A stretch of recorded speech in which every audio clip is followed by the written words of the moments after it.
الدجاج بالتغميره، الوصفه الجزائريه اللي يعتمدوها ناس الغرب كامل، ناس تلمسان والغرب. عزيمه في دار عمية البنات، كيما راكم تشوفوا رانا نوجدوا التحضيرات باش نروح لدار عمي. كيما راكم تشوفوا يا البنات راني موجده كامل. وصفتنا لنهار اليوم هي الدجاج بالتغميره. كيما راكم تشوفوا راح نوجد نحضر معكم دغميره، نحضر معكم لاصوص اللي باش ندهنوا بها الدجاج، ولاصوص كيما نقولوا الصلصه اللي يطيب فيها الدجاج. الدغميره تاعنا بالزيتون اللي يطيب فيها الدجاج. الطريقه حنا تاني نحط شويه زيت عاديه، زيت العشويه تاع زيت زيتون، نمسشيه طويل كيما راكم تشوفوا. نقص الماء كيما نقولوا هكذا، حبيبه تاع الحار. نزيد اللحمه، طرونش تاع القارص كيما راكم تشوفوا. في كل طاجين نحط طرونش تاع القارص، لا الوريقات تاع الرند بهذه الطريقه كيما راكم تشوفوا. نحط راس تاع توم، نكون غسلتوه مليح، نحطو هكذا. والكبده هذيك البنات اللي كنت غسلتها كامل تاع الدجاجه نقسمها على طواجن كامل. هنا نملح غير شويه على خاطر الزيتون كيما نقولوا باش تكون التمليح يكون متعادل، خاطر كندير الزيتون. كرويه يا البنات، هنا تابلو كرويه كيما تشوفوا. نزيد نمسشي هنا في الطاجين تابلو كرويه، هنا ثاني تابلو كرويه هكذا كامل هكذا بهذه الطريقه. الدجاج يحب الفلفل الكحل يا البنات، كيف شويه تاع القرفه هكذا يا البنات اللي فيهم الغماغه. ثاني نزيد ندير شويه هكذا، شويه تاع الثوم على بالك بهذه الطريقه هكذا. هاي البنات نحرك مليح باش البصل تاعي كيما نقولوا يتجمر لي مليح. الزعفران ندير هكذا كميه من الزعفران باش تجينا المريقه تاعنا كيما نقولوا صفرا. نغلق على الطواجن تاوعي بهذه الطريقه. نجو هنا باش نتبلوا الدجاجات تاوعنا.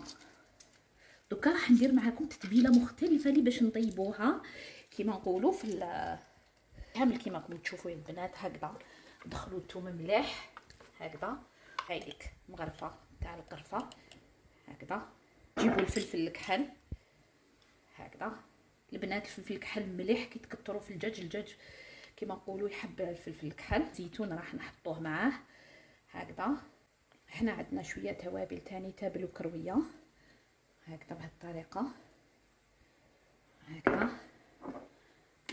نجي لهنا وندير فلفل عكري مخلط هكذا، درت حلو حاره مغرفه هريسه.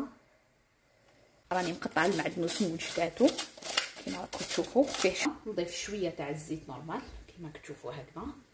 نخلط كاع هكا، ندخل كاع هذيك كيما نقولوا التتبيله تاعنا هكذا كامل يا البنات هكذا. وندخلوا الثوم مليح لداخل، دهنوها مليح مليح هكذا،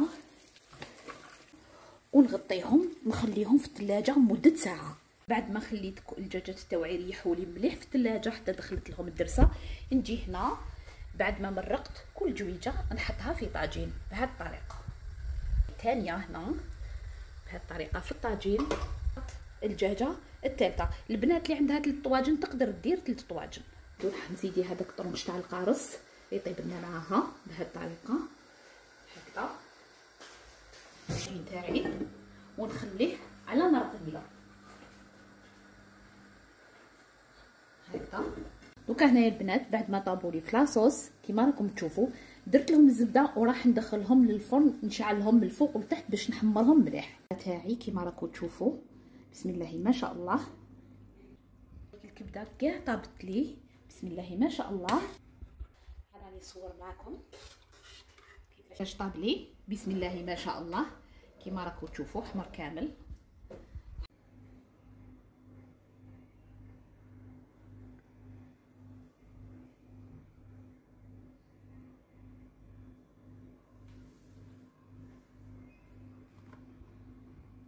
دركا يا البنات كيما راكم تشوفوا كي نتلايموا كامل في الوليمه ان شاء الله راني نحضر لكم نوريكم كاع كيما نقولوا كاع التقديم تاع الطبق كيفاش حطيناه ان شاء الله. بسم الله ما شاء الله. لا عجبتكم وصفه شاركوني على قناتي.